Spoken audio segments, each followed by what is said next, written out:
chosen one. Pause now. Let stillness wash over you. Set everything else aside, because what you are about to hear is not a message, it is a summons. Something eternal, something irreversible, shook the very foundations of heaven while the world lay sleeping last night. And the archangels are still in shock. Why? Because the entire cosmic event was not random, it was not vague, it was not general. It was about you. In the silent hours of the night, while your body rested, the heavens stirred with divine urgency. The thrones of glory lit with holy fire. Scrolls, hidden since the dawn of time, were unsealed. And at the heart of it all, one name echoed across the halls of eternity, your name. You are not wandering by accident. You are walking under the weight of a divine event that has already been executed. That dream you had, the sudden clarity, the ache in your chest this morning, it's not random. It's residue. Something holy, something thunderous, touched your life last night, and you don't even know the half of it. Do not scroll. Do not turn away. This is sacred ground. Your story is being rewritten, not by your effort, but by His decree. The angels did not move. They stood still, cloaked in awe, because when your name was declared, it wasn't whispered, it was thundered through the light. The courts of the Almighty were convened, not because of a crisis, but because your appointed time had arrived. For years, delay had wrapped itself around your life like invisible fences, but last night, that verdict concerning your life was not just an affirmation, it was a reversal. Here is the truth that caused the archangels to hold their breath. Your years of delay, silent warfare, and prayers you thought went unheard were never forgotten. Every seed of faith, every whispered cry, every act of kindness done in secret, they were recorded. But here is the final, painful exposure. Light poured out from your unsealed scroll with a force that revealed not only the plans of God, but the strategies of the enemy. And someone who stood near you, someone whose words were sweet in public but sharp in private, a familiar face, a trusted presence, was uncovered in full light. They had access to your inner space, and they used that access to silently choke your progress at the root. This is not about vengeance, it's about divine justice. But it was what happened next in that eternal courtroom that truly caused the archangels to reel in awe. In the wake of the exposure, after the verdict of release had been spoken, the Ancient of Days rose from his throne. This is not a gesture heaven takes lightly. When he stands, it signals divine intervention and personal involvement. And from the center of that silence, a voice that carries galaxies on its breath commanded, "Restore everything that was withheld. Accelerate all that was delayed. Release every portion that belongs to my chosen one." The destiny once delayed did not just return, it expanded. What transpired last night was an irreversible, three-act divine upheaval that has already shifted the landscape of your physical reality. It was not a dream, it was a spiritual law enforced. Act 1, the irreversible legal vindication, the courtroom. The divine council was summoned. Into the center was brought your scroll, the written legacy of your life. An angel emerged, carrying the full record of your pain, every lie, every betrayal, every silent sabotage. Michael, commander of heaven's hosts, stood forth, his sword drawn, not to wound, but to divide truth from deception. The decree, with a voice that silenced every realm, the command came. This far and no further. Structures that had resisted your rise, invisible prisons built from words others spoke against you, fears you inherited, patterns you never agreed to, collapsed under the weight of divine fire. The rewriting, Gabriel, the messenger of the Most High, then opened the scroll. What was written in defilement by others' hands was wiped clean. Sentences of sabotage were erased without a trace. The destiny was rewritten, not just restored, but accelerated. God declared, "I will restore to you the years that the locusts have eaten." Joel 2 verse 25. And immediately, the process began. Act 2, the internal reconstruction, the temple refitted. Heaven knew a restored calling means little if the carrier cannot hold it. If your spirit remains cracked by sorrow, even the most glorious future will crush you. Therefore, while the archangels stood in awe of the legal verdict, a more intimate work began, the restoration of the temple that is you. The healing angels moved not with swords, but with instruments of light and oil. They laid hands upon the fractures you'd hidden even from yourself, the pain you never voiced, the parts of you hardened by disappointment.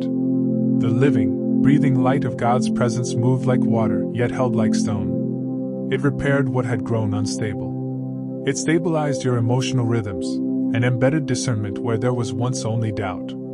The fortification, you were not just healed, you were refitted. Heaven replaced exhaustion with resilience, and embedded discernment where there was once only doubt. Your inner structure was rebuilt because some callings are too weighty for fractured souls, and God ensured that your vessel would not break beneath the magnitude of the coming blessing. You awoke this morning fortified, reinforced, and purified. Act 3, the final transfer, the name ascends. The climax of the night was the final, indelible act of transfer. When the court erupted in victory, something occurred that has happened only a handful of times in eternity. Your name rose. The standing, your name ascended from the scroll like a banner in battle, upheld by the breath of the Almighty. Every angel ceased movement. Then, the Lord stood from his throne for you. The moment those words of restoration were spoken, the heavens ignited. What you thought would take years was authorized. In moments, the scroll sealed. Something truly astonishing happened next. Your scroll was placed, spiritually and irrevocably, into your hands. A being of light delivered your destiny, rewritten in golden ink, its pages blazing with the seal of the Most High. This seal was not wax or ribbon, but living light. No force, no power, no voice could undo what had been done. Your spirit, though resting, received it. The shock of the archangels was rooted in the sheer intensity of the Father's personal intervention. They expected a decree, a legal document. They did not expect the King of Glory to rise for a single human soul. The Lord standing, Act 3, is the spiritual equivalent of a corporate takeover. It signifies a complete, non-negotiable transfer of legal authority and ownership. The moment he stood, every invisible ceiling that had been placed over your life shattered. The enemy's legal claims, based on past mistakes, inherited curses, or human betrayal, were rendered null and void by the presence of the true owner. The law of the kingdom superseded all other laws. Let's delve deeper into the irreversible legal vindication, Act 1. The trial was not to determine your guilt, you were the victim. The trial was to confirm the guilt of the system that was holding you back. The invisible prisons that collapsed were often mental and generational strongholds. The thief's greatest weapon was not their action, but the residue of doubt and shame they left in your mind. The rewriting of the scroll was the divine counteraction. It replaced the script of scarcity with the script of surplus. This surplus manifests as divine multiplication. The Father did not simply give back what was lost. He gave what should have been had no opposition ever existed. If you were destined for X but the thief stole Y, you are not receiving X plus Y. You are receiving X / times Y plus Z, where Z is the character and wisdom gained in the delay. This is why it feels like the impossible is now moving swiftly. Years were poured back, not counted, but compounded. The internal reconstruction, Act 2, is the most intimate part of the story. The angels acted as divine surgeons. They touched the unvoiced wounds, the subtle cracks you concealed with your smile. The light they used carried intelligence. It didn't just heal. It repaired the spiritual DNA that was twisted by disappointment and delay.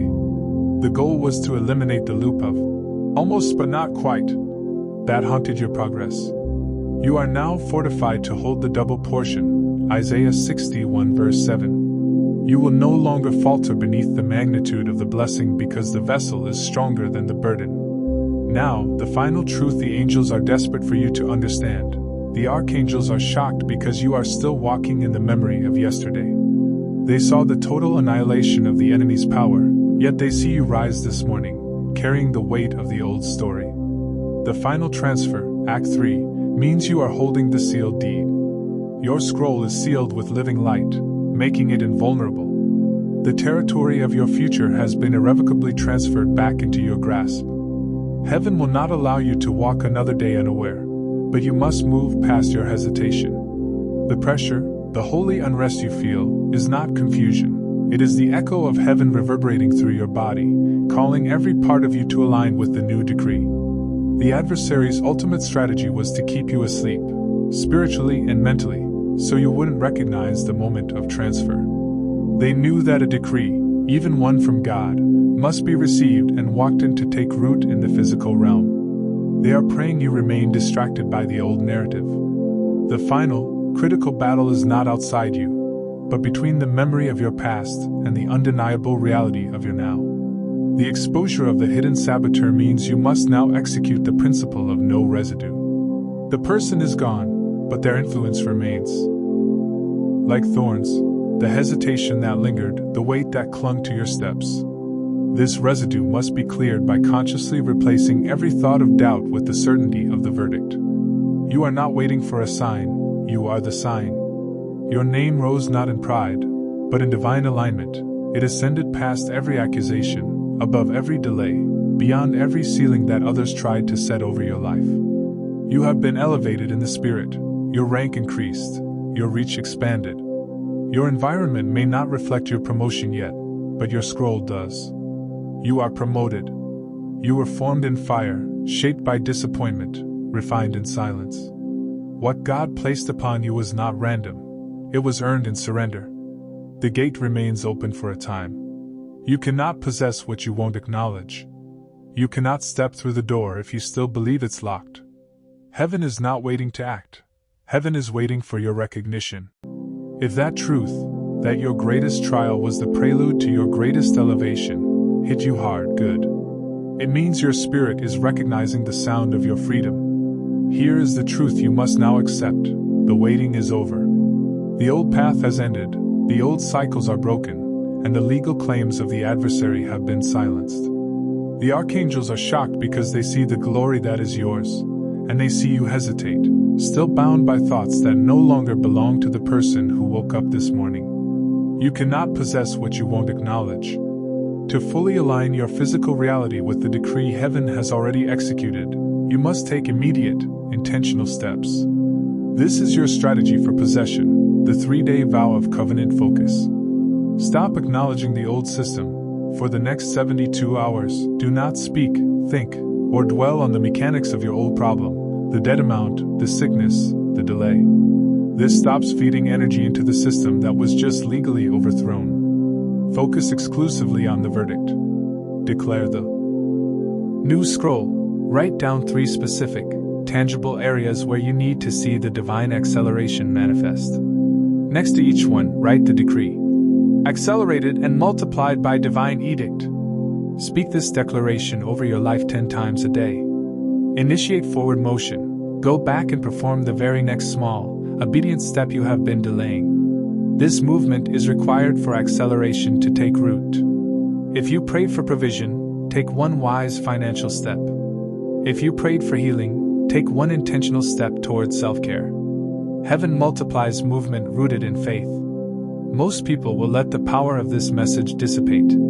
They will return to the rhythm of yesterday, allowing the voice of doubt to drown out the thunder of the decree. They will remain standing at the gate of potential, forever waiting for a sign that has already come. Don't be most people. You are the chosen one. The archangels are shocked because the miracle has already reached your doorstep. The Lord stood for you. Your scroll has been rewritten in fire. Your inheritance is multiplied. The environment has been cleared. The gate stands open now. You do not need to force what has already been ordained. You need only to live like it is true. This is your hour of awakening, your divine reversal, your heavenly inheritance. It is done. Now, chosen one, walk in it.